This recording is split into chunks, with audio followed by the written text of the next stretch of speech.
Hello everybody and welcome back to Tech Yeah, the channel where we check out neat stuff in technology. We're going to take a look at this little chihuahua of a computer. This is the Beelink Mini S. Stay tuned, check out the video.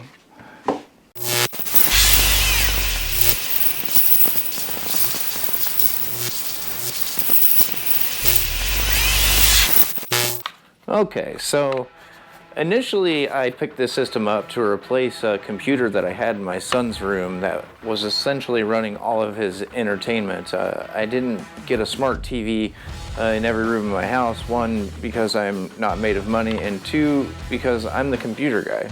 I've had computers all throughout my house, I think since I graduated high school. Anyhow, we needed to replace the aging HP all-in-one that was in my son's room, and that PC hails from a time before we realized that just the thick bezels were just not the most attractive look on anything. Let a computer, tablet, they pretty much disappeared across the board, and that's a fantastic thing. It also has me questioning the air quality in my house a little bit, as my wife and I, we don't smoke, and this thing is yellower than a chain smoker's teeth. And it spends its time in my son's room, which also has us just a little bit concerned. I mean, just look at this thing. Ugh. Anyhow, the last time the all-in-one was slowing down a little bit, I went ahead and replaced the old spinning hard drive inside of it with an SSD. And that seems to have helped for the most part for the last year or so, but for the last few weeks it's been slowly declining, and it can no longer handle the grueling task of decoding SpongeBob from Paramount Plus, so we really just needed to get that replaced. Now enter the Beelink Mini S. Definitely seemed to be the solution to all of my problems. This little mini PC, albeit kind of cheap, I mean, it's a Celeron processor. We're not going to sugarcoat it. This isn't the most powerful computer in the whole wide world, but that's not its intended purpose. It's still a quad-core CPU, and the Celeron 5095 that's in here is still it's a pretty big improvement over the last Jasper Lake CPU that I remember getting my hands on to actually be able to mess with, which was the J4125. And this is a considerable amount faster. It's not going to break any speed records or anything, but as far as like a day-to-day use and watching things on YouTube or a streaming service or something like that, it is fantastic for that. Alright, now let's get into some of the specs on this little machine. Alright, the Beelink Mini S is rocking a Pentium N5095 processor. Albeit it leaves a little bit desired in the GPU department. If you see some of these mini PCs, if you're looking for one that has a little bit more performance on the GPU end, it's the 5105 is the one that has the full 24 EU GPU. I know those are a lot of complicated numbers and monikers that may not mean anything to the average user. Just know that the N5105 has a little bit more performance than the N5095 that's in this unit. Okay, so inside the Beelink Mini S, like I said, we're rocking the Intel Celeron N5095. The processor has 4 cores and 4 threads with a turbo speed of 2.9 gigahertz and a base speed of 2 gigahertz. As you can see here from the specs, 4 megabytes of L3 cache, 15 watt TDP. Like I said, this is not going to break any speed records at all, to say the least. Now, the one thing I did find interesting here is that it does say that it supports up to 2933 megahertz memory and up to 16 gigabytes. This unit came with 8 gigabytes of 2666 megahertz memory, so it'd be really interesting to see, even though it's a single channel, as you can see here from when I opened the unit up. So even though it's single channel, increasing it to the 16 gigs of 2933 could offer us just a little bit of a performance boost. Probably marginal at best, but still maybe something worth checking out in a future video. Leave a comment below. Alright folks, and here's the Amazon listing in case anybody wants to check this little mini PC out. There are ones that are smaller than this and cheaper than this, but I would kind of argue that the cooling that a unit that's a little bit larger is going to offer over I know there's the M6 little tiny computer that's circulating all over YouTube. Every tech YouTuber whether they're just starting out or they've been established for a while, seems to be grabbing up the little M6 mini PC. And as cool as that little unit is, something in this form factor seems to work a lot better for me, and especially something this size could offer cooling possibly in the future. Now, we have a 120 millimeter fan next to this thing. As you can see, it is actually smaller than the 120 millimeter fan. This thing comes in, it's very tiny, it's very compact, but that's one of the things that make it honestly great. Now, it does have, as we can see here, it does have storage expandability. Not only does it have an M.2 drive in it, which it came with the 128 gig SSD, but it also does have space here for a 2.5-inch SSD, which is really, really nice, because you could load this thing up with a few terabytes of storage and make a pretty comparable little media consumption machine, essentially. Here it is next to a Pentium 2 with MMX technology for scale. For any of our older viewers that might be watching this that may have not ever seen a 120 millimeter PC fan, because even back in the golden eras when we had fans, because computers have always had fans, but they've not always had as big of fans as we've had. I think back in the day when I used to work on computers that were the old manila box style machines, I think the biggest that I ever really saw in one of those was like an 80 or 90 mil. So I expected the Beelink Mini S to do really well at streaming from Paramount Plus. I wasn't at all concerned whether or not it would be able to handle streaming services or videos on YouTube or anything like that. I was actually super surprised by what you can do with cloud gaming on this little machine. I did Parsec on my local network, and then I also played GeForce Now, and then I also did xCloud through, I have Game Pass Ultimate for my house, so I tried all three of those.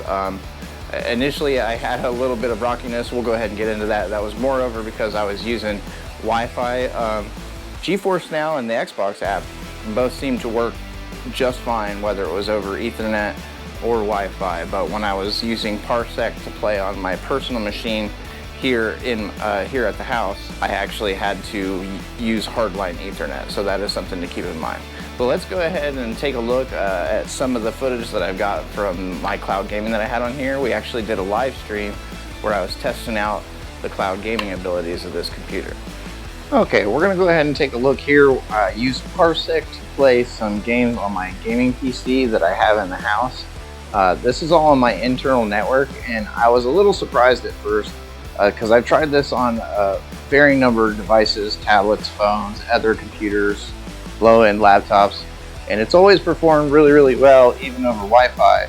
And I tried it here over Wi-Fi, and like you can see here in this jump was so terribly so terrible. It was blurry, I couldn't see anything, I just kind of had to hope that the ground was underneath me.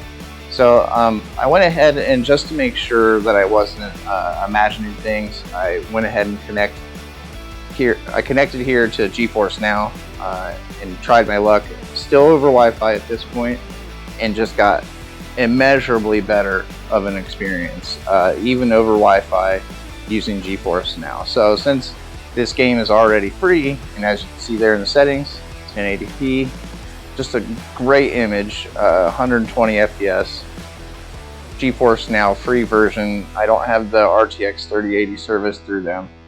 Just a super awesome and enjoyable experience.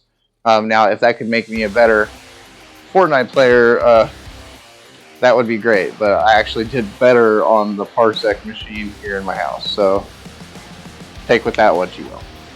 But I went ahead and fired up Neverwinter, which is another game that I frequent. This one is kind of off-putting for a lot of people. I'm a super casual player, and I like the PvE aspects of this game. My reasons for playing it are kind of null, but here, as you can see, I have the screen split. On the left is over Wi-Fi, on the right is over Ethernet. In the video, we can't really see a huge difference, but I can tell you though, having played through both, the one on the right was a far better experience. Playing over Ethernet offered me a lot less input lag, and it was just the resolution was able to keep crisp more consistently. So this was still an enjoyable experience, but I would have to say kind of unplayable over Wi-Fi. If you're going to use a little machine like this one to play Parsec on a current gaming machine that you may own, I would strongly urge you to use Ethernet instead of Wi-Fi. Okay, and another game I took a look at on GeForce Now was Ark Survival Evolved. This is a game that I purchased a while back. I intended it originally to play with a few friends, but they pretty much immediately quit playing, went back to Rust. Rust is a game that I do not own as of yet. Still hear it's really good, but I went ahead and fired this one up just because this is another one when you want a little bit more of a serious game than Minecraft, but you still want to kind of craft things and taming dinosaurs. Yes, please. So I went ahead and fired this up through GeForce Now. I'm playing it here through my Steam account.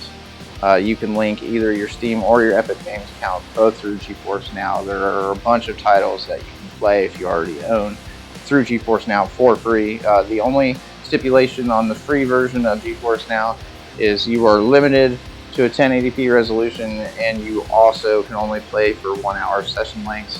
But if you're a person that doesn't have a lot of free time to play games, an hour may be perfect. Or an hour might also be perfect for somebody that's trying to maybe game less.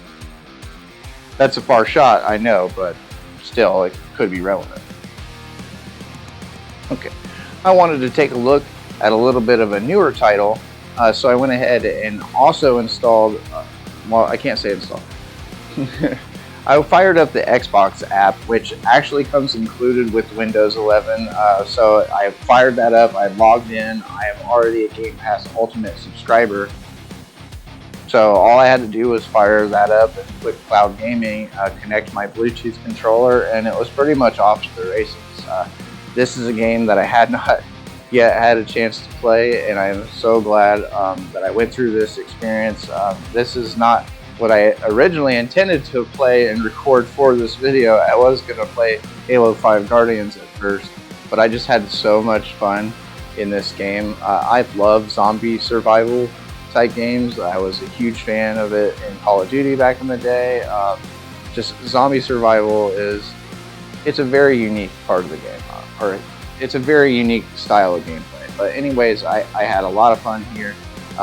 As I'm dropping the bridge here in the game, it actually triggered a horde of zombies, and you see here that they're just pouring out of all the windows, and they're just coming from every which direction, and it was just a super enjoyable experience. I actually caught myself here later on in the gameplay. I actually caught myself shooting birds on the ground and scaring them because that triggers a horde.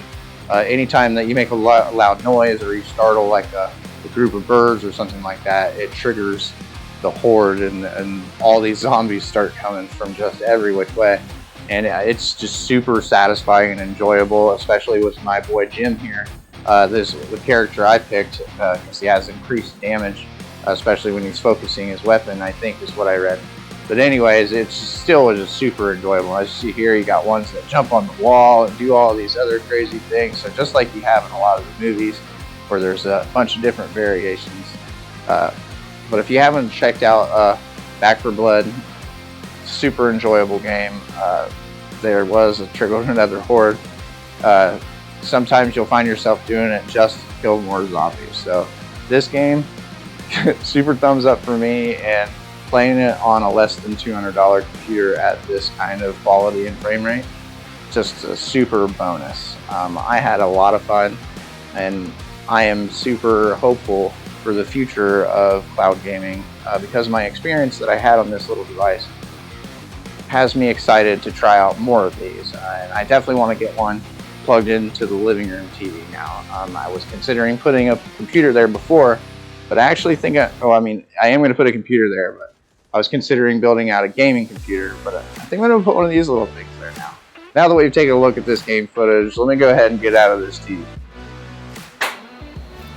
Alright, now that I'm big again, we can go ahead and kind of leave you with my closing thoughts here. So, the Beelink Mini S is a really affordable mini computer with a bunch of expansion options for storage, for media consumption device, cloud gaming, you name it. This little computer is just a fantastic option. If you want to pick up one for yourself, There will be a link in the video description. Other than that, I hope you enjoyed watching this video. Stay tuned for the next video. We're going to do one on this EVGA capture card here that has just kind of made my life a lot easier, especially when it comes to recording all this game footage and stuff like that. So this was an option that recently went down in price by 50%. So stay tuned for that video. I hope you guys enjoyed the Beelink Mini S video. Thanks for watching, and we'll catch you in the next one. Here's Parsec on my local gaming channel. Stay tuned for the next one. We'll be doing one on a capture card. Sorry, there's a dog barking, and that's all I can hear right now.